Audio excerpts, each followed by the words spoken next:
Hello everyone. स्वागत है आपका मेरे YouTube channel deep into physics. मेरा नाम है परवीन कुमार। और कैसे हैं आप सब लोग। और आज हम पढ़ेंगे मोशन इन प्लेन। आज नया चैप्टर स्टार्ट कर रहे हैं हम। और इस चैप्टर में आज हम पढ़ेंगे वेक्टर। वेक्टर जो बच्चे 10th पास करके 11th में पहुंचे हैं उनके लिए बहुत नया कंसेप्ट है वेक्टर, क्योंकि उन्होंने अभी तक वेक्टर के बारे में बिल्कुल भी नहीं पढ़ा होगा। और हमारी जो डेली लाइफ में भी हम वेक्टर का बिल्कुल यूज नहीं करते, तो बिल्कुल ही नया कंसेप्ट है जो फिजिक्स में आप लोग पहली बार पढ़ोगे। थोड़ा आपको मुश्किल लगेगा, एकदम से फिजिक्स में वेक्टर आ गए, हर चीज अब वेक्टर के थ्रू समझाई जाएंगी आपको, तो थोड़ा मुश्किल लगेगा। क्योंकि ये मैं अपने एक्सपीरियंस से कह रहा हूं। जब मैं 11th क्लास में गया था, तो जब मैंने पहली बार वेक्टर को देखा, समझने की कोशिश की, मुझको बहुत ही अलग लगा। मतलब ऐसा लगा कि मैं क्या, फिजिक्स में मुझे बहुत इंटरेस्ट था, लेकिन जब मैं फिजिक्स पढ़ता था तो वेक्टर की वजह से मैं वो मैथमेटिक्स समझ ही नहीं पाता था। तो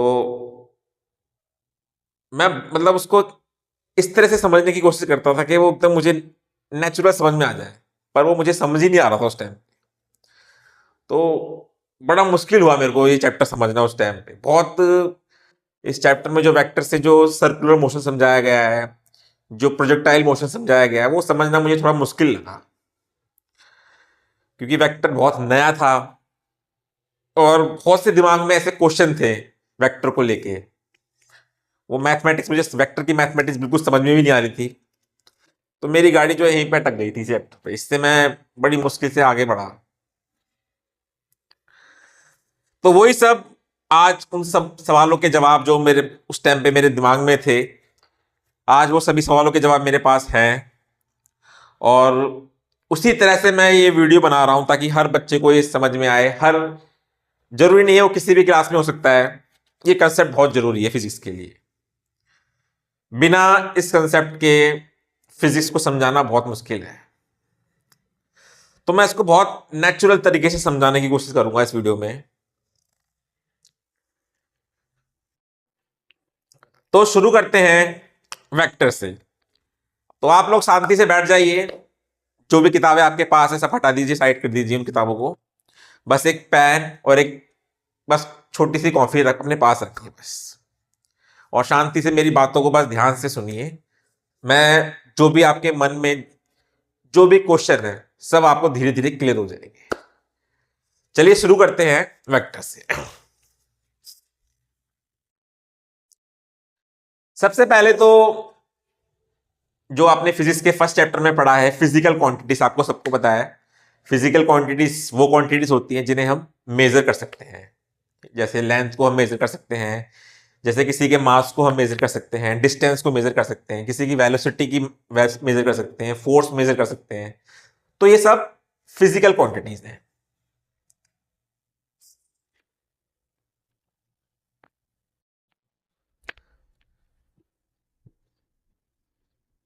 फिजिकल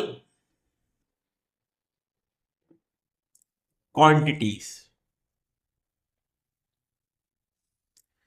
और इनमें ये फिजिकल क्वांटिटीज दो तरह की होती हैं।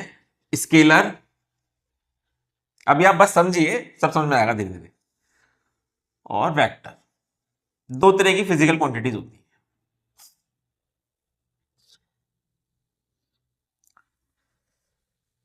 स्केलर में मास, लेंथ, डेंसिटी, टेम्परेचर और work, energy, distance,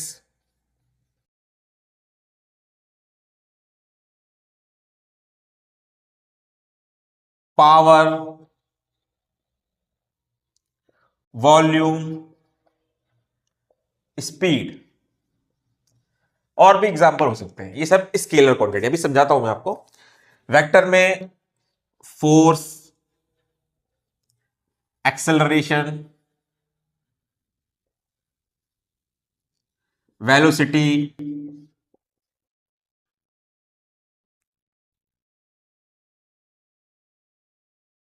momentum, gravity,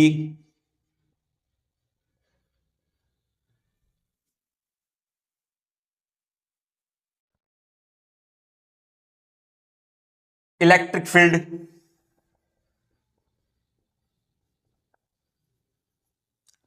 तो ये सारी फिजिकल क्वांटिटीज है। और इनमें कुछ फिजिकल क्वांटिटी स्केलर होती हैं और कुछ फिजिकल क्वांटिटी वेक्टर्स होती हैं। तो आप देख के समझ सकते हैं, मास है, डेंसिटी है, वर्क, एनर्जी, पावर है। इनमें कोई डायरेक्शन नहीं होता। इन फिजिकल क्वांटिटी में कोई डायरेक्शन नहीं होता। लेकिन वेक्टर में मैग्नीट्यूड के साथ साथ डायरेक्शन भी होता है। जैसे कि फोर्स है, फोर्स मैं लिखता हूं 5 न्यूटन, तो ये तो हो गया मैग्नीट्यूड। लेकिन किस डायरेक्शन में है? ये डायरेक्शन इधर भी हो सकता है, ये डायरेक्शन इधर भी हो सकता है, ये डायरेक्शन इधर भी हो सकता है। फोर्स आप इधर भी लगा सकते हो, इधर लगा सकते हो, इस तरफ लगा सकते हो। तो फोर्स का एक डायरेक्शन है। लेकिन ये जो क्वांटिटी होती है, इनमें डायरेक्शन का तो कोई सवाल ही नहीं उठता। जैसे कि मास है, किसी का मास 5 kg है, तो उसमें डायरेक्शन का तो कोई सवाल ही नहीं उठता। तो इसमें सिर्फ मैग्नीट्यूड होता है। 5 kg क्या है? ये सिर्फ मैग्नीट्यूड है, ये यूनिट है। इसमें डायरेक्शन से कोई लेना देना नहीं है। लेकिन इसमें मैग्नीट्यूड के साथ साथ डायरेक्शन भी होगा। सेम वेलोसिटी में भी डायरेक्शन होता है, ग्रेविटी में डायरेक्शन, इलेक्ट्रिक फील्ड में मैग्नीट्यूड के साथ साथ डायरेक्शन भी होता है। अब इसमें देखिए, टेम्परेचर, टेम्परेचर 5 डिग्री सेल्सियस है, 0 डिग्री सेल्सियस है, कोई डायरेक्शन से कोई लेना देना नहीं है, बस मैग्नीट्यूड होना चाहिए। जैसे कि 25 डिग्री सेल्सियस, डायरेक्शन से कोई यहां पे लेना देना नहीं है। एनर्जी में कोई 5 जूल एनर्जी, 10 जूल एनर्जी, कोई डायरेक्शन से लेना देना नहीं है। सेम आप अगले चैप्टर में पढ़ोगे, नेक्स्ट टू नेक्स्ट चैप्टर में पढ़ोगे आप वर्क के बारे में, एनर्जी के बारे में। तो ये सब डिस्टेंस जो आपने first chapter motion in straight line में पढ़ा है, डिस्टेंस में कोई डायरेक्शन नहीं होता। हाँ, डिस्प्लेसमेंट, डिस्प्लेसमेंट में डायरेक्शन होता है। तो एग्जाम्पल से आपको हल्का सा आइडिया हुआ। लेकिन सवाल यह है कि कैसे डायरेक्शन को मैथमेटिकल लिखा जाए। आज के चैप्टर, आज के वीडियो का यही ऑब्जेक्टिव है, कैसे डायरेक्शन को मैथमेटिकल एक्सप्रेस किया जाए। रियल नंबर से हम मैग्नीट्यूड डिफाइन कर सकते हैं। इन स्केलर वेक्टर क्वांटिटीज का मैग्नीट्यूड रियल नंबर से डिफाइन होता है। लेकिन डायरेक्शन, डायरेक्शन की मैथमेटिक्स कैसे हम समझे, तो आज इस वीडियो में मैं ये समझाऊंगा आपको।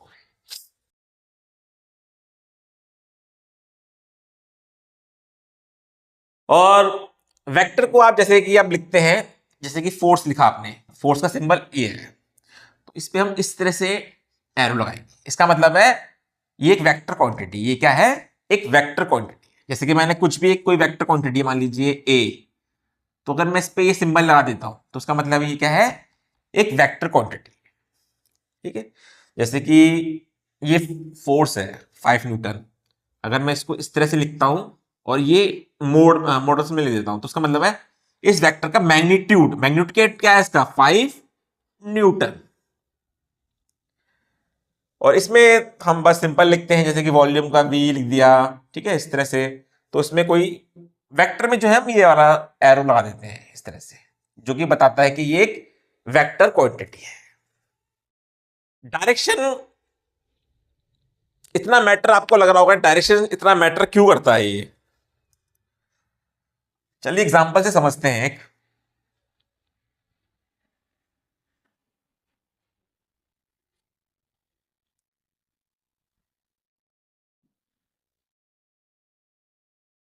जैसे कि लास्ट वीडियो में मैंने रिलेटिव मोशन की वीडियो में मैंने आपको बताया था एग्जांपल, जैसे कि मान लीजिए कार है,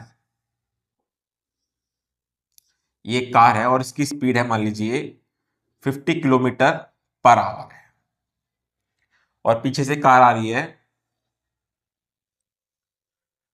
जो इस कार का डायरेक्शन है वो इधर है, ठीक है, और इस कार का डायरेक्शन भी इधर है, और इसकी स्पीड ज्यादा है, इसकी स्पीड है 52 किलो, वेलोसिटी है इसकी 52 किलोमीटर पर आवर।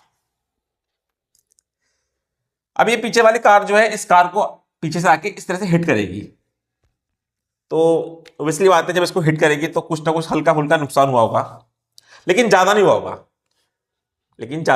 क्योंकि ये ऑलरेडी 50 किलोमीटर आवर की स्पीड से वेलोसिटी से मूव कर रही है और पीछे से 52 किलोमीटर पर आवर की स्पीड से टकराएगी, क्योंकि जो हमने रिलेटिविटी मोशन में समझा था लास्ट वीडियो में, इसके अकॉर्डिंग इसकी वेलोसिटी क्या है 2 किलोमीटर पर आवर।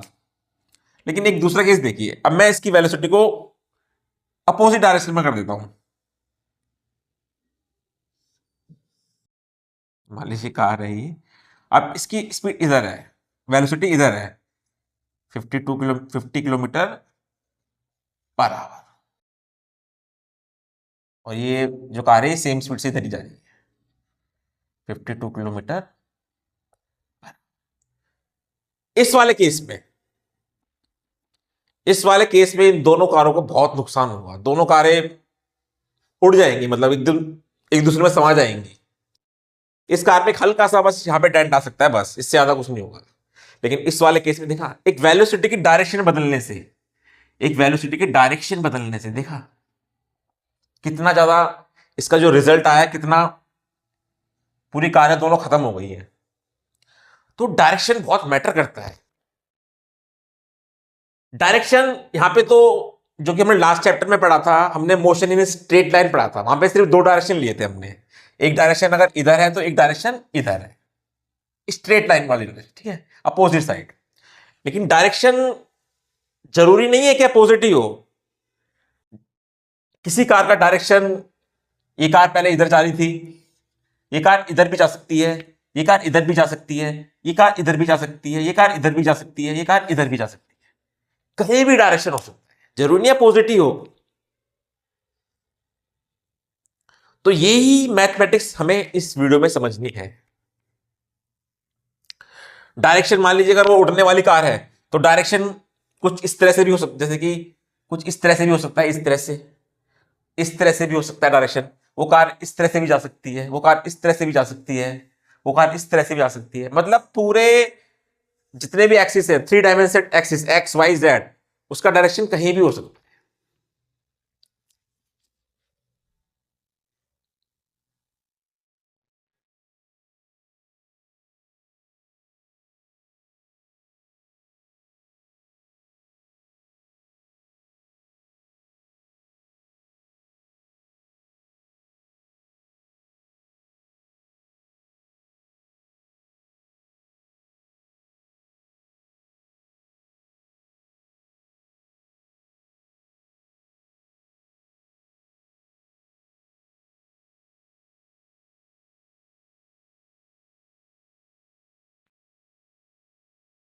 अभी वेक्टर की मैथमेटिक्स समझने से पहले आप वेक्टर को कुछ इस तरह से समझिए।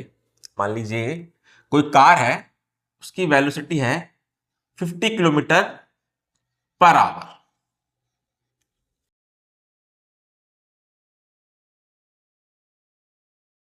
और वो मान लीजिए वो इस डायरेक्शन में मूव कर रही है कार, इस डायरेक्शन, ये डायरेक्शन उसका इधर इस टाइप से, तो उसको हम कुछ वेक्टर में इस तरह से लिखेंगे, ये मैंने इस तरह से लिख दिया, जो ये एरो है ये बता रहा है डायरेक्शन इधर, ठीक है, और जो उसकी लेंथ है, इसकी लेंथ बता रही है 50 किलोमीटर पर आवर, इसकी लेंथ क्या बता रही है 50। मान लीजिए अगर मैं इसकी लेंथ को डबल कर देता हूं, मैंने इसकी लेंथ को डबल कर दिया 100 किलोमीटर पर आवर, और डायरेक्शन मैंने ये लिखा, डायरेक्शन सेम यही है, इसको मैं किस तरह से लिखूंगा, इसको मैं, जो ये लेंथ होगी ये लेंथ डबल हो जाएगी, ये लेंथ डबल हो गई, ठीक है, ये है 100 किलोमीटर अब मान लीजिए मैंने वो कार 100 किलोमीटर पर आवर की स्पीड से या फिर वेलोसिटी से मूव हो रही है, लेकिन उसका डायरेक्शन चेंज हो गया। ठीक है, उसका डायरेक्शन चेंज हो गया, उसका डायरेक्शन मान लीजिए इधर हो गया, इस डायरेक्शन में हो गया, तो उसको हम कैसे रिप्रेजेंट करेंगे? लेंथ हम इतनी ही रखेंगे, लेंथ हम इतनी ही रखेंगे, ये ये इस डायरेक्शन 100 किलोमीटर पर आवर। तो वेलोसिटी जो है वेक्टर क्वांटिटी है, लेकिन स्पीड स्पीड स्केलर क्वांटिटी है। स्पीड में सिर्फ मैग्नीट्यूड काउंट होता है। ये और ये स्पीड सेम है, ये और ये स्पीड ये सेम है, लेकिन वेलोसिटी वेलोसिटी अलग है, ये आपको पता ही होगा। तो कहने का मतलब ये है कि जो वेक्टर की जो लेंथ होती है ये प्रोपोर्शनल होती है मैग्नीट्यूड की, ये प्रोपोर्शनल होती है मैग्नीट्यूड की। अब मान लीजिए मैं 25 किलोमीटर पर डायरेक्शन ये रखता हूं, लेकिन मैं 25 किलोमीटर पर आवर कर देता हूं,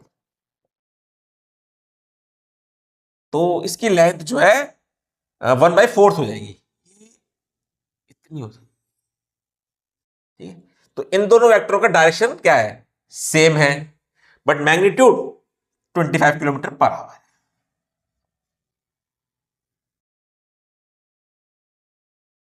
डायरेक्शन इधर भी हो सकता है 25 किलोमीटर पर आवर, डायरेक्शन ऐसे भी हो सकता है, किसी भी स्पेस में इस तरह से भी हो सकता है। तो 3 डायमेंशन कहीं भी वेक्टर का डायरेक्शन हो सकता है। तो यहां से मैं ये बताना चाहता हूं कि जो लेंथ होती है वो प्रोपोर्शनल होती है मैग्नीट्यूड की। अब ये देखिए आप, ये सर्कुलर मोशन है, ये जो आप देख रहे हैं ये कोई ऑब्जेक्ट है, ये मूव हो रहा है। ठीक है, सर्कुलर मूव हो रहा है इस तरह से, सर्कुलर मोशन। तो ये मान लीजिए इसकी जो स्पीड है वो सेम है, मतलब हर ये 1 सेकंड में 1 राउंड मार रहा है, 1 सेकंड में ये 1 राउंड कंप्लीट कर रहा है। ये तो उसका मतलब क्या है? इसकी स्पीड सेम है। ये मैं कुछ इस तरह से इसको रोटेट कर रहा हूं कि ये 1 सेकंड में 1 राउंड कंप्लीट हो रहा है, 1 सेकंड में 1 राउंड कंप्लीट हो रहा है।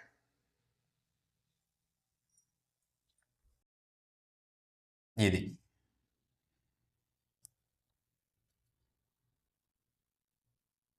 ये मान लीजिए ये ऑब्जेक्ट है, कुछ भी ऑब्जेक्ट है। ठीक है, तो ये ऑब्जेक्ट जो है 1 सेकंड में 1 राउंड कंप्लीट कर रहा है, तो इसकी स्पीड सेम है, तभी तो ये 1 सेकंड में 1 राउंड कंप्लीट कर रहा है।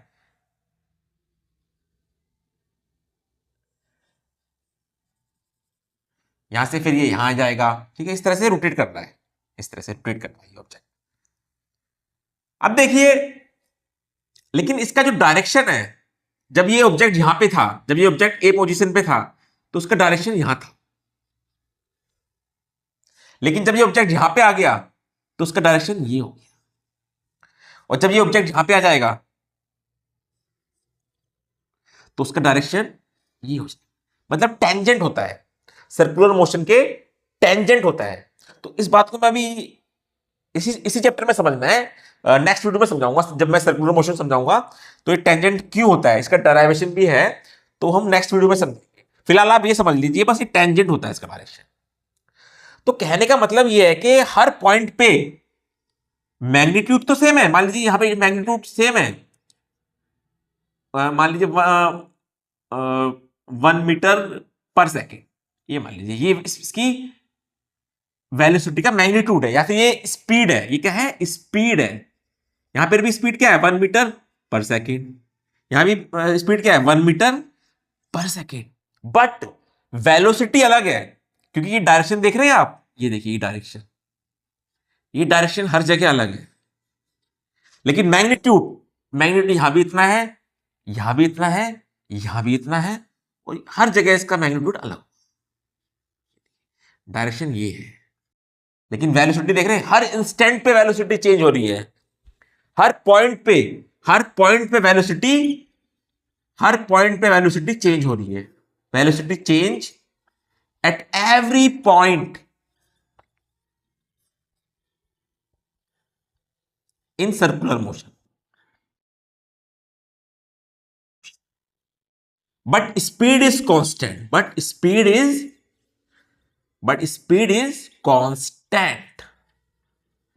ठीक है, स्पीड कांस्टेंट है। स्पीड क्या है? स्पीड है मैग्नीट्यूड ऑफ वेलोसिटी।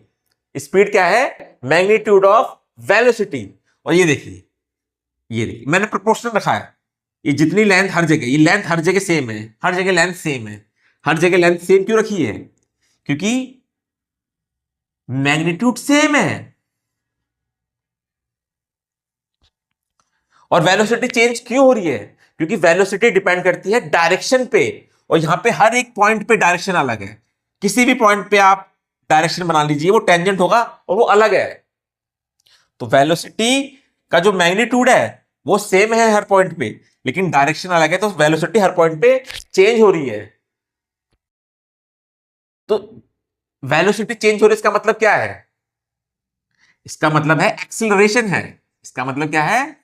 एक्सीलरेशन है। और एक्सीलरेशन का डायरेक्शन क्या होगा, और एक्सीलरेशन कितना होगा, इसका डेरिवेशन भी इस चैप्टर में है। और वेक्टर की मदद से हम कितने आसानी से इसका एक्सीलरेशन का डायरेक्शन भी निकालेंगे, उसका मैग्नीट्यूड भी निकालेंगे। तो वेक्टर को समझना, इस एग्जांपल से आपको समझ में आएगा वेक्टर समझना हमारे लिए फिजिक्स में क्यों इतना जरूरी है। ये देखने बहुत अच्छा एग्जांपल है। अगर आपको वेक्टर को फील करना है, वेक्टर को समझना है, तो ये एग्जांपल बहुत अच्छा है। ये एग्जांपल हमें बता रहा है कि कैसे डायरेक्शन, वेलोसिटी का डायरेक्शन हर एक इंस्टेंट पे, हर एक पॉइंट पे अब बदल रहा है, और मैग्नीट्यूड सेम है। देखिए किस तरह से हमने इस वेक्टर रिप्रेजेंटेशन से समझा रहे हैं। देखिए अब मैथमेटिक्स में यही करना है कि ये इस डायरेक्शन को मैथमेटिक्स में किस तरह से डिफाइन करें, इस डायरेक्शन को मैथमेटिक्स में किस तरह से डिफाइन करें, इस डायरेक्शन को मैथमेटिक्स में किस तरह से डिफाइन करें। तो आज इस चैप्टर में हम यही समझे, यही वेक्टर को मैं आपको बताना चाहता हूं, वेक्टर हमारे लिए क्यों जरूरी है। चलिए अब समझते हैं, आगे बढ़ते हैं।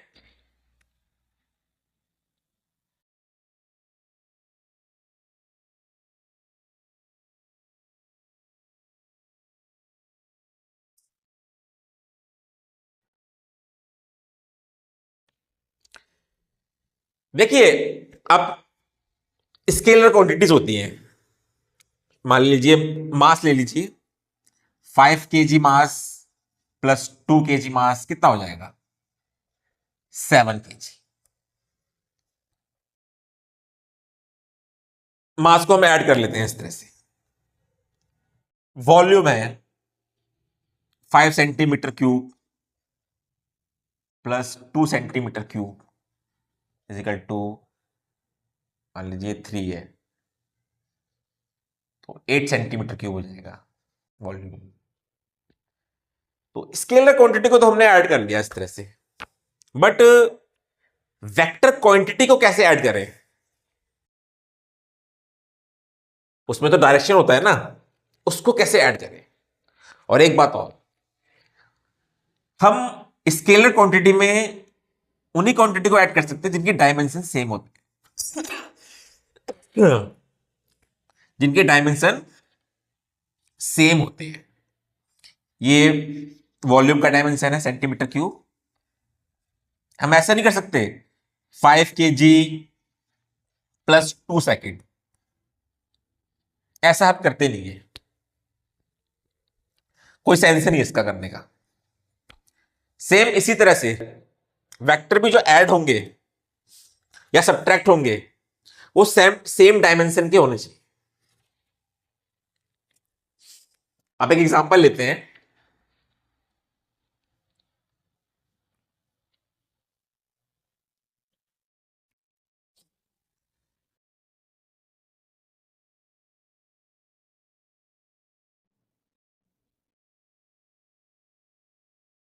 एडिशन ऑफ,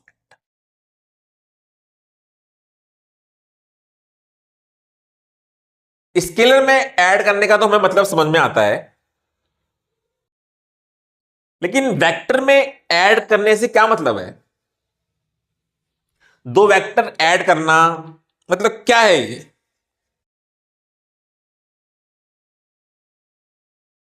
तो पहले तो मैं इसके कुछ एग्जांपल बताता हूं, और ऐसे एग्जांपल जो हम अपनी डेली लाइफ में भी देखते हैं, जहां पे वेक्टर ऐड होते हैं।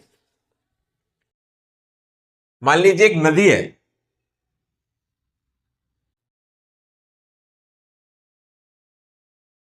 और ये नदी है। अब इस नदी का पानी जो है शांत है, मतलब कोई इसमें हलचल नहीं हो रही, पानी एकदम शांत है। और मान लीजिए बोट है, ये इस तरह की बोट है मान लीजिए, और ये बोट का इंजन हम स्टार्ट करते हैं, और ये बोट जो है इस डायरेक्शन में चलती है। ठीक है, इस डायरेक्शन में बोट चली जाती है। अच्छा जी, ठीक है। अब एक एग्जांपल देखिए दूसरा। मान लीजिए नदी जो है बह रही है, नदी का डायरेक्शन बहने का इधर है, इधर बह रही है इस तरह से। और मान लीजिए कि नदी जो ये बोट है, इसका इंजन बंद है अभी, इसका इंजन बंद है, मतलब रुकी हुई है ये। तो क्या होगा, नदी इसको अपने साथ बहा के यहां से इसको यहां ले जाएगी। ठीक है, ये बोट जो है यहां से बहते हुए यहां आ जाएगी, और भी आगे चली जाएगी। फिर जैसे जैसे टाइम टाइम बढ़ेगा वैसे वैसे बोट इस डायरेक्शन में बहती रहेगी। अच्छा जी। अब नदी बह रही है और बोट का इंजन भी चालू है, बोट यहां पे है और बोट का इंजन भी चालू है। बोट का इंजन चालू है और बोट को हमने डायरेक्शन दे रखा है, इधर जाना है, बोट को इधर जाना है। तो क्या होगा, एक तो बोट का इंजन काम करेगा इधर जाने के लिए, और नदी का बहाव है वो काम करेगा इधर जाने के लिए। मतलब बोट इधर भी जाएगी, बोट इधर भी जाएगी। तो यहां पे दो वेक्टर, एक वेक्टर ये है, एक वेक्टर ये है। तो बोट जाने की कोशिश इधर करेगी, पर नदी उसको यहां से यहां इस डायरेक्शन में बहाएगी भी। तो वो बोट जो है इधर जाएगी, बोट यहां पहुंचेगी, यहां बोट पहुंचेगी। एक एग्जांपल ये हो गया एडिशन ऑफ वेक्टर। अभी आप समझते जाइए बस।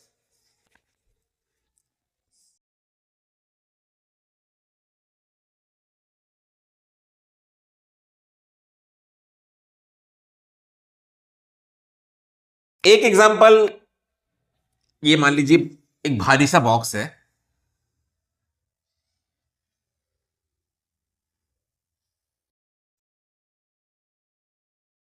यहां पे मान लीजिए आपने फोर्स लगाया 7 न्यूटन, और यहां पे भी आपने फोर्स लगाया 7 न्यूटन। ठीक है, दोनों के मैग्नीट्यूड सेम है। तो क्या होगा, ये भी वेक्टर है, ये भी वेक्टर है, मैग्नीट्यूड सेम है, मैग्नीट्यूड सेम है और डायमेंशन भी सेम है, तो ये दोनों वेक्टर जुड़ेंगे। लेकिन ये बॉक्स हिलेगा ही नहीं, क्योंकि एडिशन में वेक्टर क्या आएगा, 0 आएगा। ये हम सब अपने कॉमन सेंस से जानते हैं। मान लीजिए मैं इसका जो मैग्नीट्यूड है थोड़ा सा कम कर देता हूं, मैंने कर दिया इसका मैग्नीट्यूड 3 न्यूटन। तो इस वेक्टर का और इस वेक्टर का एडिशन क्या होगा, इन दो वेक्टर का एडिशन होगा, ये बॉक्स जो है इस डायरेक्शन में चलेगी, लेकिन कितने मैग्नीट्यूड से, 4 न्यूटन। अभी हम ये बस छोटा आइडिया ले लीजिए बस, ठीक है। इतना फोर्स लगेगा, नेट फोर्स क्या है, ये है रिजल्टेंट फोर्स। रिजल्टेंट फोर्स इधर होगा 4 न्यूटन, इससे थोड़ा सा ज्यादा। तो ये जो लेंथ है इससे थोड़ी सी ज्यादा होगी, ये इस तरह से 4 न्यूटन इस डायरेक्शन में है ना। तो ये सब एडिशन ऑफ वेक्टर के जरूरी नहीं, ठीक है। फोर्स आप इस डायरेक्शन में भी ला सकते हैं।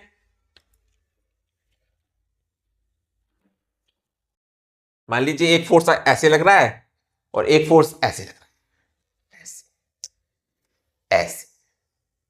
ये फोर्स ऐसे लग रहा है, ये फोर्स इस डायरेक्शन में लग रहा है, ये फोर्स इस डायरेक्शन में भी लग सकता है, इस डायरेक्शन में भी लग सकता है, इस डायरेक्शन में भी लग सकता है। 3 डायमेंशन किसी भी डायरेक्शन में लग सकता है। तो कैसे हम इन वेक्टरों को ऐड करेंगे।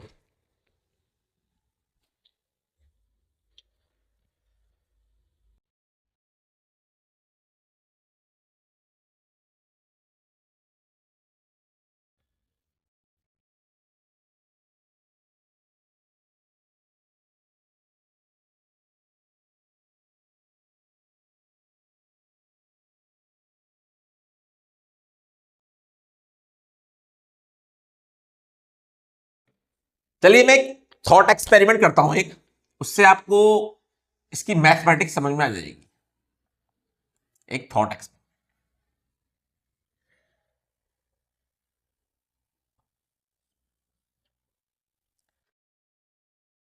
मान लीजिए मेरे पास दो इंजन है।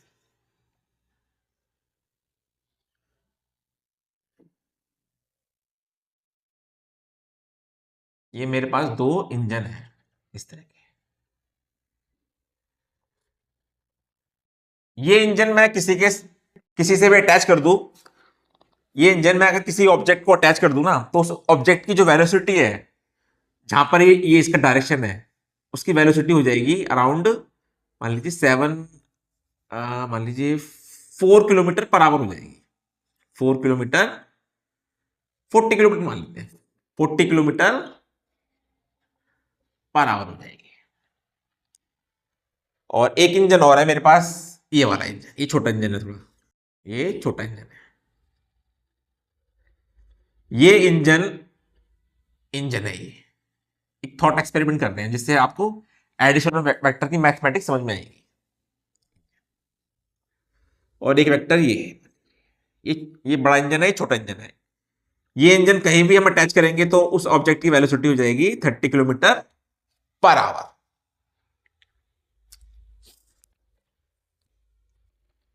मान लीजिए हमने बॉल ले ली, ये एक बॉल है।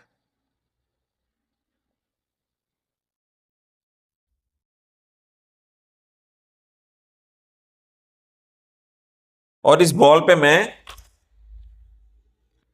मैंने मान लीजिए ये वाला इंजन लगा दिया फुट। इस इंजन को नाम दे देते हैं ए, इस इंजन को नाम दे देते हैं बी।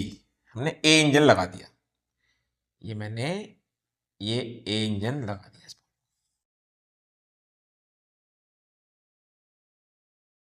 ये इसमें अटैच कर दिया, तो उस बॉल की वेलोसिटी जो ये डायरेक्शन देख रहे हैं, डायरेक्शन बता रहा है, तो बॉल की डायरेक्शन इधर जाएगा। ये बॉल जो है इधर जाएगी। कितनी स्पीड से? वेलोसिटी ये जाएगी 40 किलोमीटर पर आवर की वेलोसिटी से। चलिए ठीक है। अब मान लीजिए मैं इस इंजन को मैंने हटाया, इस इंजन को हटा दिया मैंने, ठीक है। और मैंने ये बी इंजन लगा दिया, और बी इंजन मैंने लगाया इस डायरेक्शन में। ये छोटा वाला इंजन है ना, ये मैंने इस डायरेक्शन में लगा दिया, ठीक है, 30 किलोमीटर पर आवर। अब ये बॉल किस डायरेक्शन में जाएगी? क्योंकि मैंने इंजन लगा दिया है 30 किलोमीटर पर आवर की स्पीड, तो ये बॉल इस डायरेक्शन में। अगर मैं ये इंजन यहां लगाऊंगा, अगर मान लीजिए मैंने ये इंजन यहां लगा दिया, यहां लगा दिया, बी इंजन है ये, ठीक है, तो बॉल किधर जाएगी? बॉल इधर जाएगी ऐसे। कितनी स्पीड से, कितनी वेलोसिटी से? 30 किलोमीटर पर आवर की वेलोसिटी से ये इंजन ऐसे जाएगी। अब मान लीजिए मैं क्या करता हूं, मैं इन दोनों इंजनों को साथ साथ लगाऊंगा। अब मैं दोनों इंजनों को साथ साथ लगाऊंगा। ये मान लीजिए बॉल है ये, ठीक है, वही सेम बॉल है, और मैं इन दोनों इंजनों को साथ साथ लगा देता हूं, ठीक है। ए इंजन को मैं लगाता हूं इधर, ये मैंने ए इंजन लगा दिया,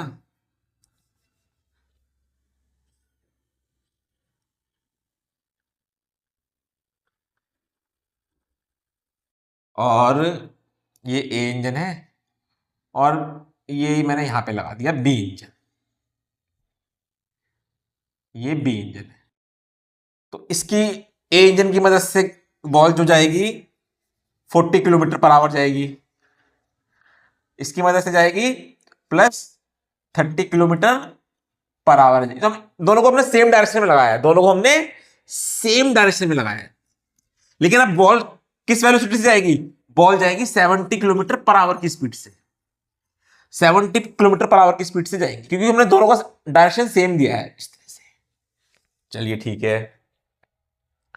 तो मतलब अगर हम इस वेक्टर को किस तरह से लिखेंगे, मान लीजिए हमने इस वेक्टर को इस तरह से लिखा है 40 किलोमीटर पर आवर प्लस, इसकी लेंथ थोड़ी सी कम होगी ना, क्योंकि ये मैग्नीट्यूड कम है। आज ये देखिए 30 किलोमीटर पर आवर, तो 70 किलोमीटर पर आवर कैसा आएगा? इससे ज्यादा ही होगा ना, ये देखिए ये ऐसे, अब लेंथ ज्यादा हो जाएगी 70 किलोमीटर पर आवर। तो इस तरह से हम अभी अभी वेक्टर को हम इस तरह से समझ रहे हैं, इस तरह से ऐड हुआ, ऐड होके हमें ये वाला वेक्टर मिला। हमें कौन सा वेक्टर मिला? हमें ये वाला वेक्टर मिला। चलिए ठीक है, अब एक क्या करते हैं, अब इंजन बी को ना,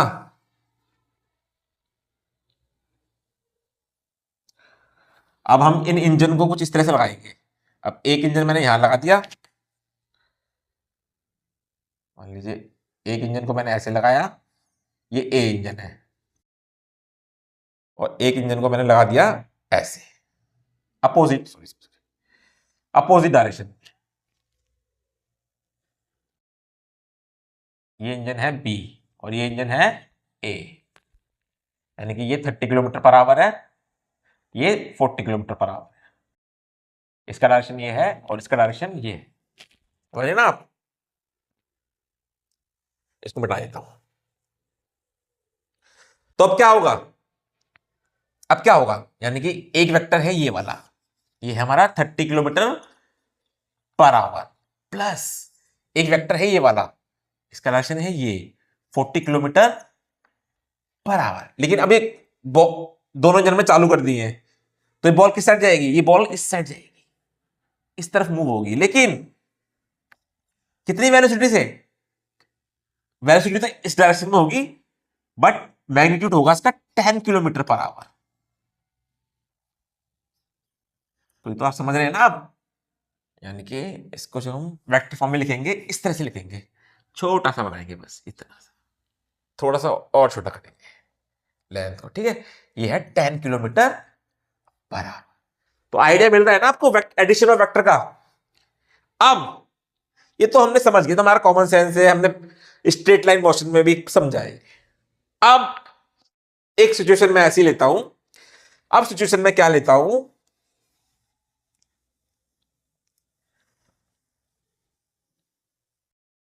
अब सिचुएशन में ये लेता हूं, मान लीजिए ये बॉल है, अब मैं एक ही डायमेंशन में डायरेक्शन नहीं लूंगा, यहां पे मैंने एक ही डायमेंशन में डायरेक्शन लिए थे, लेकिन यहां पे मैं अलग अलग डायमेंशन, मतलब कहने का मतलब अलग अलग एक्सिस पे डूलूंगा। मान लीजिए एक इंजन मैंने यहां लगा दिया, ये है हमारा ए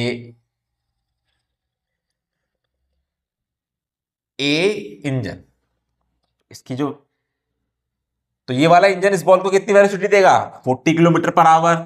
किस डायरेक्शन में देगा? इस डायरेक्शन में देगा। और एक इंजन में लगा रहा हूं इसके परपेंडिकुलर, इसके इस वाले इंजन के परपेंडिकुलर।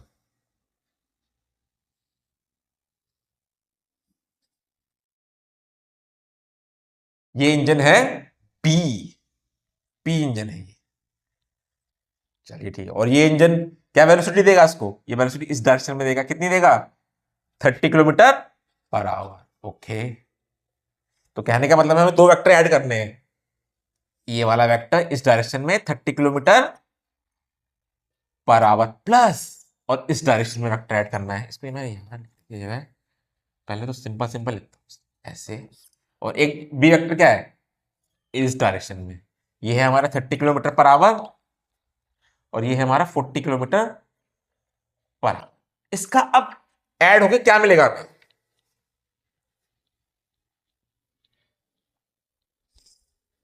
अब मैं दोनों इंजनों को चालू कर रहा हूं, दोनों इंजनों को मैंने चालू कर दिया। ये वाला इंजन इस बॉल को इस डायरेक्शन में लेके जाएगा, ये वाला इंजन इस बॉल को 30 किलोमीटर पर आवर की स्पीड से इस डायरेक्शन में लेके जाएगा। ये भी अपना काम करेगा, ये भी अपना काम करेगा, ये अपना काम करके बॉल को इधर लाएगा, ये अपना काम करके बॉल को इधर लाएगा। तो बॉल किधर जाएगी? बॉल ऐसे होते हुए जाएगी, बॉल यहां पहुंच जाएगी, है ना?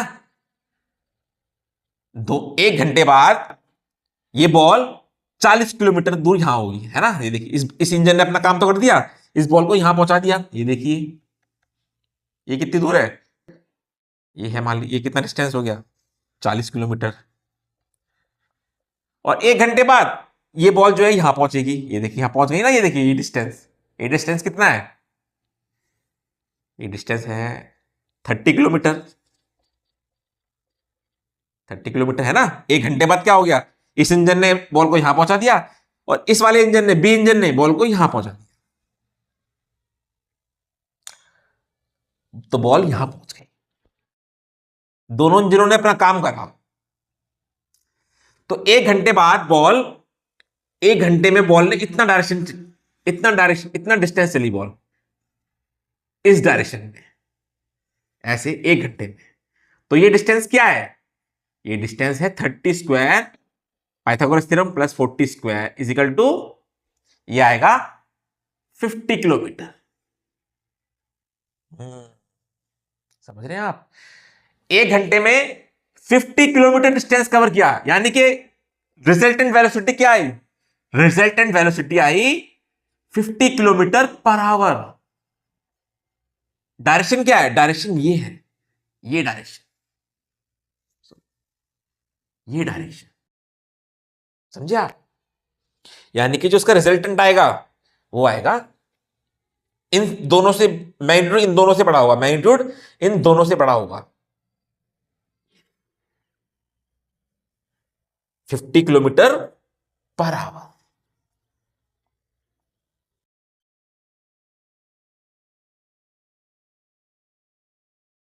और मैग्नीट्यूड इन दोनों से बड़ा होगा। डायरेक्शन क्या है, डायरेक्शन ये है, ये डायरेक्शन। तो इससे आपको आइडिया होगा एडिशन ऑफ वेक्टर का।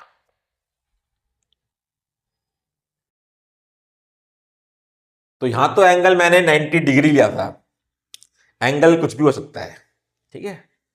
तो उसमें फिर कैसे हम रिजल्टेंट निकालेंगे, कैसे हम दो वेक्टरों का एडिशन निकालेंगे, इसे हम रिजल्टेंट बोलते हैं, रिजल्टेंट,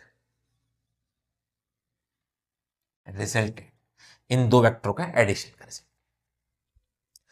अब क्वेश्चन ये उठता है, क्वेश्चन ये उठता है, यहां तो हमने पाइथागोरस थ्योरम से रिजल्टेंट निकाल लिया, बट जब अगर एंगल कुछ भी हो सकता है, 30 डिग्री, 40 डिग्री, 70 डिग्री, कुछ भी हो सकता है, तब हम रिजल्टेंट कैसे निकालेंगे, वो हम उसका डेरिवेशन अभी हम करेंगे। पहला तो ये हो गया। दूसरी बात ये भी है, यहां पे हमने वेलोसिटी को लेके गया है, ये दोनों जगह फोर्स भी हो सकते हैं, कोई भी दो वेक्टर क्वांटिटी हो सकती है, लेकिन हाँ उनका डायमेंशन सेम होगा। अगर वेलोसिटी ये है तो ये भी वेलोसिटी होगी, फोर्स ये है तो ये भी फोर्स होगा, ठीक है। दूसरी तीसरी चीज, डायरेक्शन जो है मैंने एक प्लेन पे लिया है, डायरेक्शन ऐसे भी हो सकता है, इधर भी हो सकता है, दूसरा वेक्टर इधर जा सकता है, ये इस तरफ, इस तरफ, इस तरफ, कहीं भी जा सकते हैं। 3 वेक्टर भी हो सकते हैं, 4 वेक्टर भी हो सकते हैं। तो अब समझते हैं इसको, हम ड्राइव करते हैं पहले तो, इसके रिजल्टेंट को हम कैसे फाइंड करें किसी भी एंगल पे, तो पहले हम तो वही करते हैं। तो इस थॉट एक्सपेरिमेंट से आपको क्लियर हो गया होगा रिजल्टेंट के बारे में। इसी को ही बोलते हैं, इसी को क्या बोलते हैं हम, पैरेलो पैरेललोग्राम लॉ ऑफ एडिशन।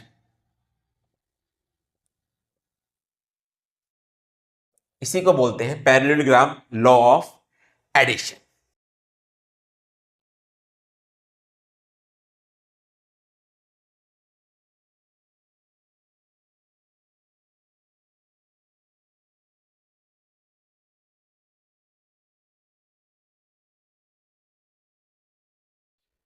तो आपको समझ में आया कंसेप्ट वेक्टर का, और कैसे दो वेक्टरों को ऐड किया जाता है, तो आपको इस थॉट एक्सपेरिमेंट से समझ में आया होगा। तो अब हम समझते हैं किसी भी एंगल में, किसी भी डायरेक्शन में दो वेक्टर को कैसे ऐड किया जाए। तो उसको हम बोलते हैं पैरेललोग्राम लॉ ऑफ एडिशन। मान लीजिए ये कोई भी ऑब्जेक्ट है, ये पॉइंट है, या फिर कोई भी ऑब्जेक्ट है, इस पे दो वेक्टर लग रहे हैं, एक वेक्टर इसको इस डायरेक्शन में ले जा रहा है, एक वेक्टर इसको इस डायरेक्शन में ले जा रहा है। इस वेक्टर को हम ए बोल देते हैं, इस वेक्टर को हम बी बोल देते हैं, ठीक है। तो ये वेक्टर ये अपना काम करेगा, इसको इधर लेके जाएगा, ये वेक्टर अपना काम करेगा, ये इसको इधर लेके जाएगा। तो रिजल्टेंट जो आएगा, ये देखो, ये हुआ। पहले मान लीजिए कि ये वेक्टर जो है इसको यहां लेके आ गया, अब ये वेक्टर जो है इसको यहां लेके आ गया, है ना, क्योंकि इसका डायरेक्शन ये है। तो इस तरह से पैरेललोग्राम ही तो बनेगा, और ये इस तरह से ये, तो इसका रिजल्टेंट क्या होगा? इसका रिजल्टेंट ये होगा। इसको मैं रेड से देता हूं, ये इसका रिजल्टेंट।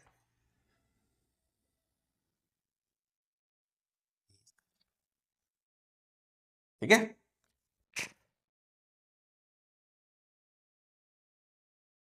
पहले जब मैंने ये लॉ ऑफ एडिशन पढ़ा था, तो मैं सोचता था इसका प्रूफ क्या है, कि ये इसका रिजल्टेंट है, इन दो वेक्टरों का ये रिजल्टेंट क्या है, इसका प्रूफ क्या है। लेकिन वास्तव में देखा जाए तो ये खुद अपने आप में प्रूफ ही तो है। ये तो एक कॉमन सेंस की बात हुई ना, ये दो वेक्टर अपना काम कर रहे हैं बस। ये इस डायरेक्शन में जा रहा है, इसको इधर ले गया, ये इसको इधर ले गया, तो उसका कोई प्रूफ की जरूरत ही नहीं है, यही रिजल्टेंट होगा वेक्टर का। अब ये वेक्टर जो हमने इस तरह से लिखे, इस वेक्टर को हम इस तरह से भी लिख सकते हैं। मान लीजिए ए वेक्टर ये है, और बी वेक्टर जो हम इसको यहां लगा देते हैं, इस तरह से हमने बी को उठा के यहां कर दिया। ऐसा क्यों कर दिया? ये फ्री वेक्टर होते हैं, इसके बारे में जस्ट मैं इसके बाद ही फ्री वेक्टर के बारे में बताऊं। तो उसका रिजल्टेंट क्या होगा? रिजल्टेंट सेम ही होगा ना, रिजल्टेंट तो यही होगा।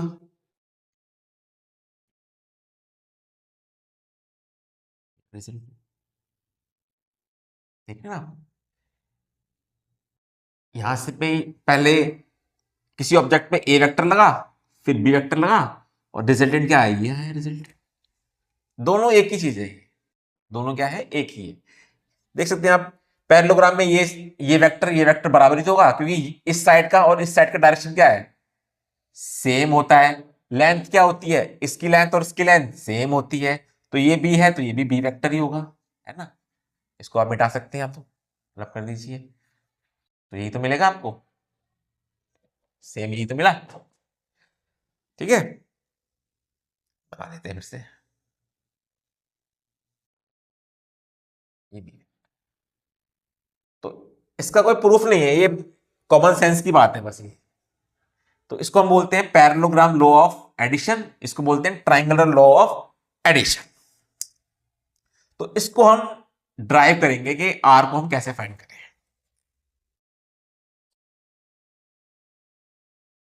और इसके बाद मैं आपको फ्री वेक्टर के बारे में बताऊंगा। देखिए, हमें आर फाइंड करना है। कंस्ट्रक्शन कर लेते हैं, इस लाइन को हम आगे बढ़ा लेते हैं, और इसको हम यहां पे 90 डिग्री पुट कर देते हैं। अब नाम दे देते हैं इसको O P Q R. R हमने ये ले लिया है, तो उसको हम टी मान लेते हैं। टी, इसको मान लीजिए के, मान लीजिए इसको, ठीक है। चलिए ठीक है, तो मैग्नीट्यूड ओ आर का मैग्नीट्यूड स्क्वायर, इस तरह से लिख सकते हैं मैग्नीट्यूड को, ठीक है। या फिर सिंपल आप ओ आर का स्क्वायर लिख दीजिए, या फिर आप आर का स्क्वायर। क्या होगा? ट्रायंगल पाइथागोरस थ्योरम लगा देंगे इन ट्रायंगल ओ क्यू टी में। पाइथागोरस थ्योरम लग जाएगी ट्रायंगल ओ क्यू टी में, ठीक है। या फिर लिख देते हैं in triangle O Q T, यानी कि OP OP plus P Q. अभी हम मैग्नीट्यूड फाइंड कर रहे हैं, हम आर का, इस आर वेक्टर का हम बस मैग्नीट्यूड फाइंड कर रहे हैं, मैग्नीट्यूड फाइंड कर रहे हैं, ठीक है। प्लस टी क्यू, या फिर Q T square, R square is equal to OP plus P Q. क्या होगा? ए का मैग्नीट्यूड क्या है? ए ही होगा, ए स्क्वायर पी क्यू क्या है हमारा, पी क्यू है हमारा, अब देखिए ये ट्राइंगल जो है, इस ट्राइंगल को मैंने यहां बना लेता हूं, टी क्यू पी ट्राइंगल है, और इन दोनों के बीच में एंगल क्या है, थीटा, इन दो वेक्टर के बीच में एंगल है थीटा। तो ये दोनों क्या है, पैरेलल लाइंस, तो ये एंगल बराबर होगा इसके, है ना, ये भी थीटा होगा, करस्पॉन्डिंग एंगल कहेंगे इसे हम, ये एंगल जो है इसके बराबर होगा, ठीक है जी, ये भी थीटा हो गया। अब ये ट्रायंगल मैं यहाँ समझाने के लिए मैंने यहाँ बाहर निकाल लिया है, ये 90 डिग्री है। तो cos थीटा इक्वल टू क्या होगा, cos थीटा होगा पी क्यू अपॉन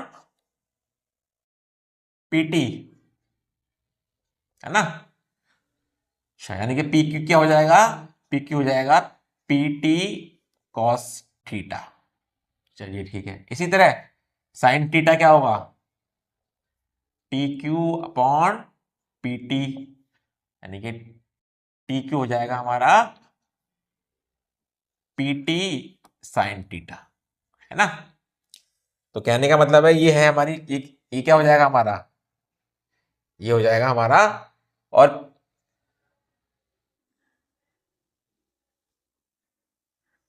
पीटी क्या है, पीटी है हमारा, पीटी यही तो है बी वेक्टर, यानी कि P Q is equal to B cos theta, है ना, और टी क्यू क्या है हमारा, बी साइन थीटा, ठीक है। तो ये क्या है हमारा, बी, टी क्यू लेंथ क्या है, टी क्यू है बी साइन थीटा, और पी क्यू क्या है, पी क्यू क्या है हमारा, बी कॉस थीटा, ठीक है। चलिए ठीक है, तो यहां पे हमें लिखना है पी क्यू, लिखना है पी क्यू क्या है हमारा, b cos theta plus B cos theta का whole square, plus QT, QT क्या है हमारा, क्यूटी है हमारा b sine theta, plus b sine theta whole square करेंगे इसका, पर यानी कि इसका स्क्वायर और साइन स्क्वायर थीटा, ठीक है।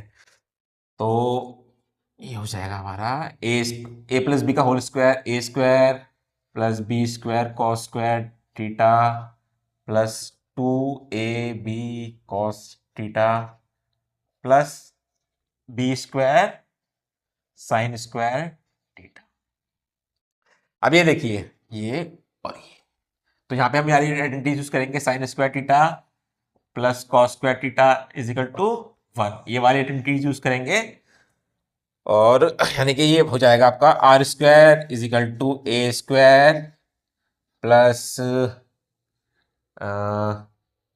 ये दोनों, इन दोनों को हम ऐड करेंगे, sine square B square common बाहर आ जाएगा, और इसका 1 हो जाएगा, यानी कि ए स्क्वायर थीटा, चलो मैं लिख देता हूँ बी स्क्वायर ब्रैकेट में बंद किया sign square theta plus cos square theta plus 2ab cos theta, तो आर स्क्वायर हो जाएगा हमारा a square plus B square, ये हो गया 1, ठीक है, 2ab कॉस थीटा, ये देखा, ये हमने रिजल्टेंट निकाल लिया,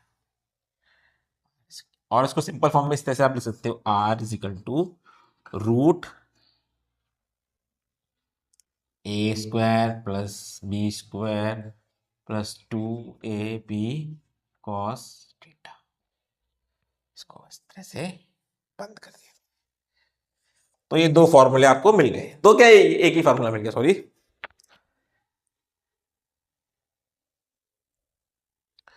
तो दो वेक्टर हो, एंगल कुछ भी हो, तो हम रिजल्टेंट निकाल सकते हैं, उन दोनों वेक्टर को जब जोड़ेंगे तो हमें ये मिलेगा, हमें इस तरह से हम रिजल्टेंट फाइंड कर सकते हैं।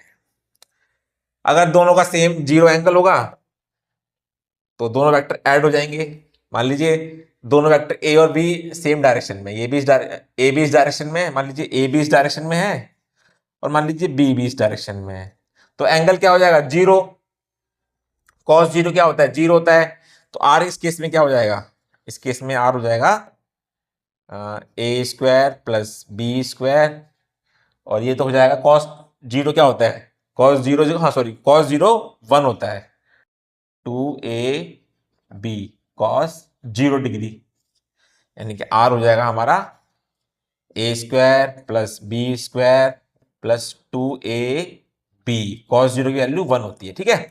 यानी कि क्या है ये, ए प्लस बी का होल स्क्वायर, यानी कि आर इजिकल टू क्या है, a plus b. Same opposite direction में ले सकते हैं। अगर मान लीजिए ये इधर है और ये ए इधर है और बी इधर है, तो कितना एंगल बन रहा है, 180 डिग्री।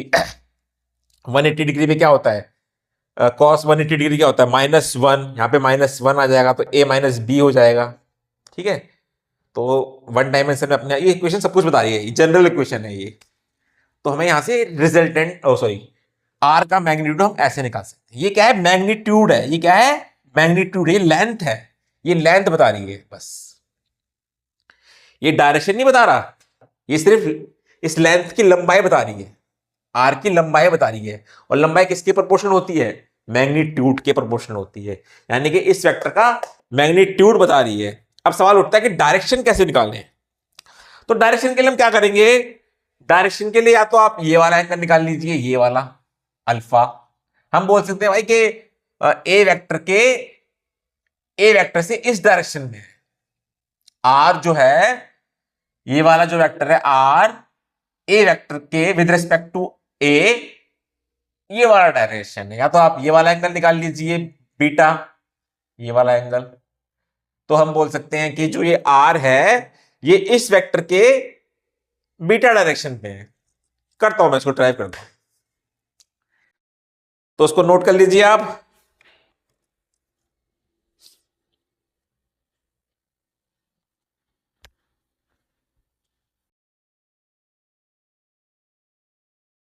तो आर का मैग्नीट्यूड हमें पता चल गया। डायरेक्शन में हम ये बोल सकते हैं कि ए वेक्टर से इस एंगल पे डायरेक्शन है।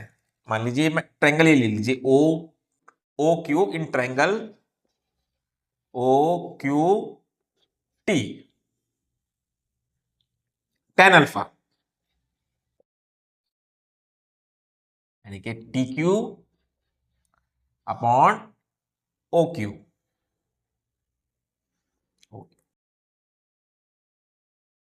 टी क्यू कितना है हमारा, टी क्यू है हमारा b sine theta.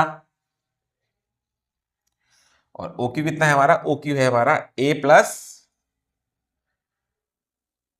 O Q है हमारा, चलो मैं लिख देता हूं, कंफ्यूज होंगे आप लोग, ओ पी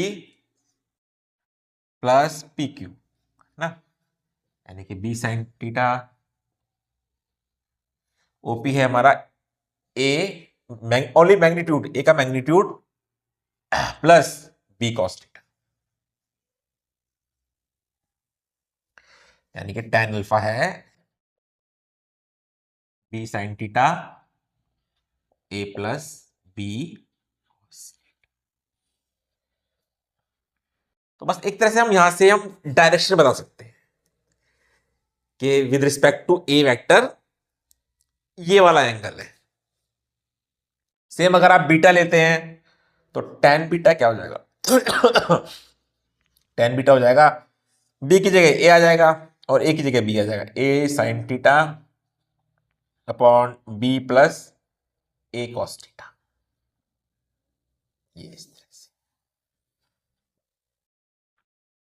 ये वाला डायरेक्शन है with respect to A vector, और ये डायरेक्शन है विद रिस्पेक्ट टू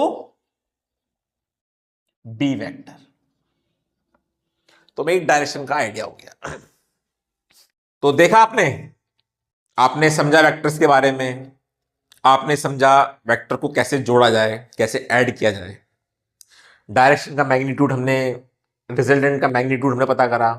डायरेक्शन से हम इस तरह से आइडिया ले सकते हैं कि ए वेक्टर से किस डायरेक्शन में जो है ये है, तो इस तरह से आइडिया ले सकते हैं डायरेक्शन का। अब हम समझेंगे वेक्टर को, जो हमने कोऑर्डिनेट ज्योमेट्री पढ़ी है, क्योंकि मैंने आपको बताया था फिजिक्स में पहले के चैप्टर में कि जो सारी फिजिक्स जो पढ़ी जाएगी वो कोऑर्डिनेट्स में पढ़ी जाएगी। तो वहां पे कैसे हम वेक्टर को लिखेंगे, तो उस तरह उसमें समझते हैं कुछ, तो उसको थोड़ा समझते हैं।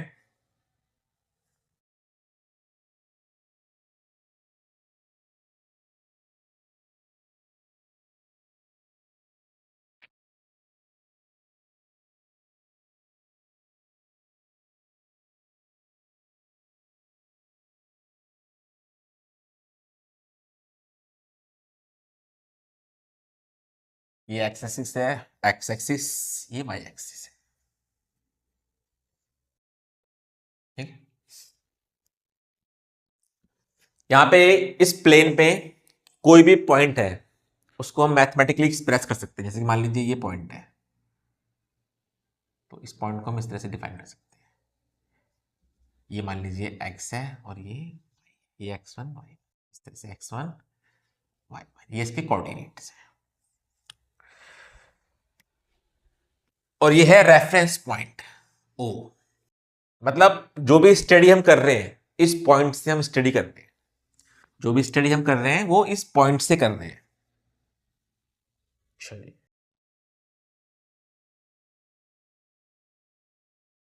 तो इस पॉइंट से हम देख रहे हैं एक वेक्टर है, मान लीजिए वो वेक्टर इस तरह से,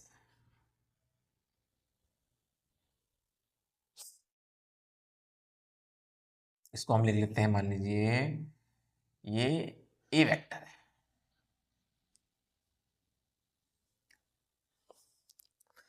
इसकी कुछ लेंथ है जो मैग्नीट्यूड को रिप्रेजेंट करेगी। ये डायरेक्शन को, जो ये इसका एरो है, ये जो है डायरेक्शन को बता रहा है कि इस डायरेक्शन। मान लीजिए वो वेक्टर ये है, ठीक है, थोड़ी इसकी लेंथ ज्यादा है। अब क्या होता है, अगर मैं इस वेक्टर को उठा के मैं इस तरह से यहां ले आऊं, इसके पैरेलल ही लाया है मैंने। चलिए मैं लेंथ बराबर करने की कोशिश करता हूं। ठीक है, मान लीजिए ये वेक्टर है, ये इस तरह से। ठीक है, अब तो लेंथ बराबर हो गई ना। ठीक है, ये इस वेक्टर को मैं उठा के और पैरेलल में यहां रख दिया, मैंने यहां रख दिया इस वेक्टर। तो ये वेक्टर और ये वेक्टर दोनों पैरेलल है, और ये वेक्टर दोनों सेम है, दोनों में कोई डिफरेंस नहीं है। दोनों का डायरेक्शन भी सेम है, पैरेलल लाइन है, दोनों का डायरेक्शन भी सेम है, दोनों का मैग्नीट्यूड भी सेम है क्योंकि दोनों की लेंथ सेम है। इस वेक्टर को उठा के मैं यहां भी रख सकता हूं, मैंने यहां रख दिया। अब भी दोनों का डायरेक्शन सेम है, दोनों का मैग्नीट्यूड भी सेम है। इस वेक्टर को उठा के मैं यहां भी रख सकता हूं, मैं यहां भी रख सकता हूं, बट कंडीशन क्या है, इसके पैरेलल होना चाहिए, इसके पैरेलल होना चाहिए। इस वेक्टर को उठा के मैं यहां भी रख सकता हूं इस तरह से, ये देखिए मैंने ऐसे रख दिया, देख रहे हैं ना आप, क्या डायरेक्शन क्या है, सेम। ये इस तरह से रख दिया मैंने इसको, शायद कैमरे में आ नहीं रहा होगा, तो मैं थोड़ा सा इस तरह से कर, ठीक है, इस तरह से रख दिया मैंने। मान लीजिए इसका जो टेल है मैंने ओरिजिन पे रख दिया, ओ पे रख दिया, ये इस तरह से रख सकते हैं इसको। तो इसे हम बोलते हैं फ्री वेक्टर। इसकी लोकेशन डिपेंड नहीं करती, बट हाँ ये पैरेलल होना चाहिए। ठीक है, तो यही हमारे सिलेबस में है और इसी से हम फिजिक्स समझेंगे। ये आगे की स्टडी में ऐसा होता है कि वहां पे डिपेंड करती है पोजीशन, ये वेक्टर और ये वेक्टर को अलग मानते हैं, वो मैथमेटिक्स अलग है, तो उसकी हमें अभी जरूरत नहीं है। अभी जो हम पढ़ रहे हैं फ्री वेक्टर पढ़ेंगे और फ्री वेक्टर से ही मैथमेटिक्स फिजिक्स समझेंगे। बाद में जब हायर स्टडी में आप जाओगे तब आपको उन वेक्टर को समझना पड़ेगा, फिलहाल तो आप बस यही समझिए फ्री वेक्टर के बारे में। अब मान लीजिए इस वेक्टर को उठा के मैंने यहां रख दिया, ये वेक्टर कुछ भी हो सकता है, फोर्स का हो सकता है, वेलोसिटी का हो सकता है, ठीक है, कुछ भी हो सकता है।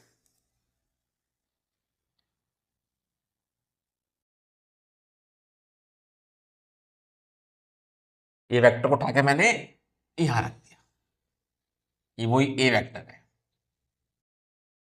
रख सकते हैं, ठीक है। अब इस वेक्टर को हम डिफाइन करना चाहते हैं, उसके लिए हम क्या करेंगे, उसके लिए हम एक काम करेंगे, हम एक वेक्टर बनाएंगे। ये हमने एक वेक्टर, इसका जो डायरेक्शन हमने ये दिख रहा है ना, मुझे रेड कलर से कर लेता हूं उसको।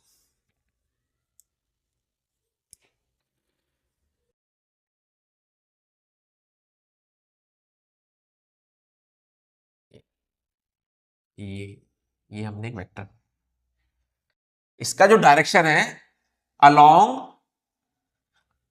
एक्स एक्सिस, मतलब इस पॉजिटिव एक्सिस की तरफ है, ठीक है। और इस वेक्टर को हम नाम दे देते हैं आई वेक्टर, आई इस तरह से, ठीक है। सेम इस तरह से यहां भी एक वेक्टर बना लेते हैं, ये देखिए ये हमने बनाया ये, और इसको हम बोल देते हैं जे वेक्टर, ठीक है।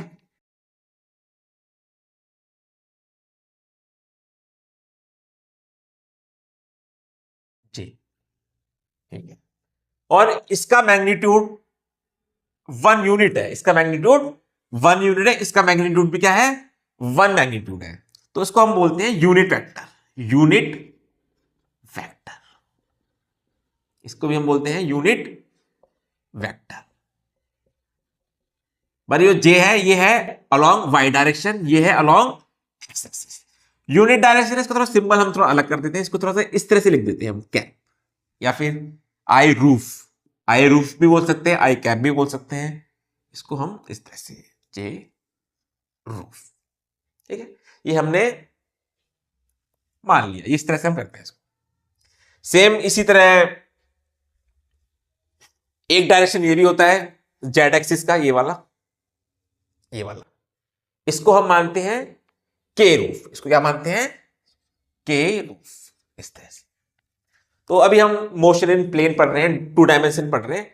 सिमिलरली सिमिलरली 3 डायमेंशन में भी ऐसी होगा, ये जेड एक्सिस होता है, ये क्या है जेड एक्सिस है, और इसको मानेंगे, इसके यहां पे जो यूनिट वेक्टर होगा उसको मानेंगे के रूफ।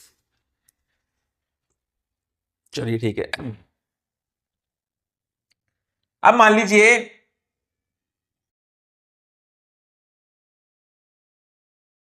ये जो इसका जो एरो है ये है यहां पे 3, और ये मान लीजिए ये है यहां पे, ये 3 पे है, और ये मान लीजिए 4 पे है, ठीक है।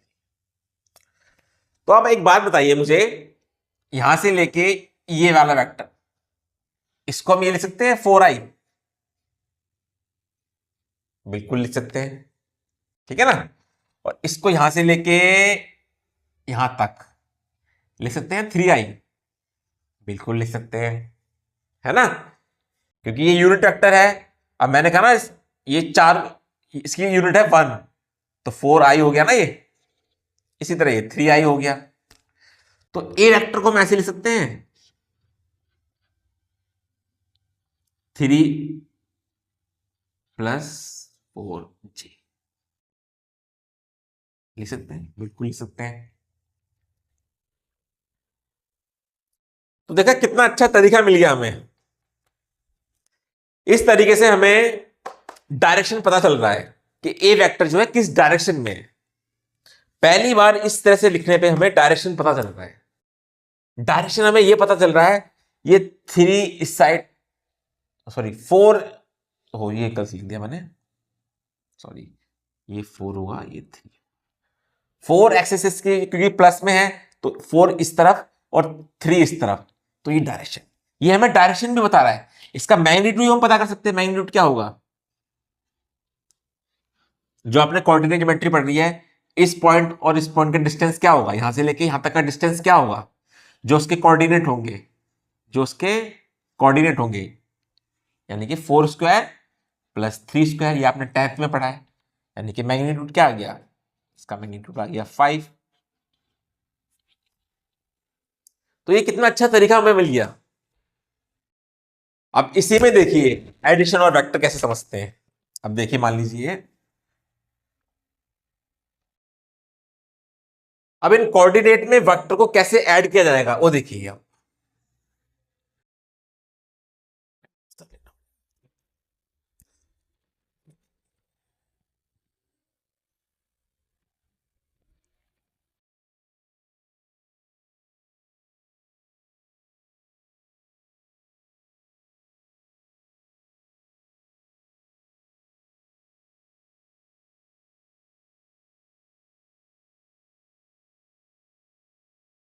मान लीजिए एक वेक्टर ये है, ये ए वेक्टर है, ये मान लीजिए ये है हमारा 4i+2, ठीक है।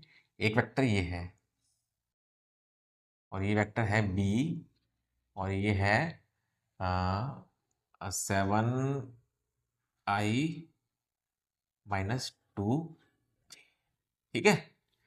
और मुझे इन दोनों वेक्टर का सम निकालना है, एडिशन ऑफ डिस्ट्रीब्यूट ये करना है। तो इसमें देखिए कितना इजी हो जाएगा हमारे लिए। हमें इसमें क्या होगा, तो 4i+2j, ये मैंने ए वेक्टर लिखा, प्लस ये बी वेक्टर लिखेंगे हम 7i-2j रूफ, ठीक है। ये सेम डायरेक्शन ये ऐड हो जाएंगे, ये और ये ऐड हो जाएंगे, यानी कि 4+7 11, ठीक है। और 2 - 2, सॉरी इसको हम मान लीजिए 3 मान लेते हैं इसको, कि फिर वो गलत हो जाएगा, है ना। ये 3 मान लीजिए, हम रैंडमली मैंने ऐसे ले लिया है क्वेश्चन, तो ये हो जाएगा -1j, ये हमारा a+b, यानी कि ये आर वेक्टर है। तो जब हमें रिजल्टेंट मिला, ये मिला हमें, ठीक है, यानी कि ये कुछ इस तरह से मिलेगा।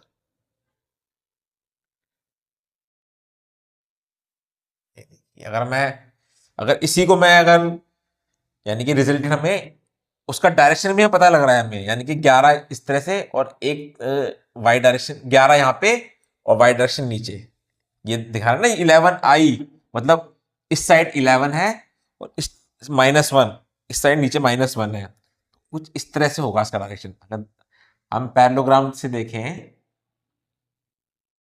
अगर पैरेललोग्राम मेथड से देखें तो ये देखिए,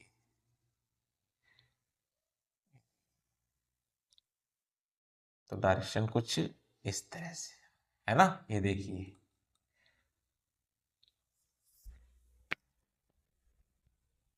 ये डायरेक्शन देख रहे हैं आप, ये आ रहा है और जो कि हमें ये रहा। तो ये मेथड देखा आपने।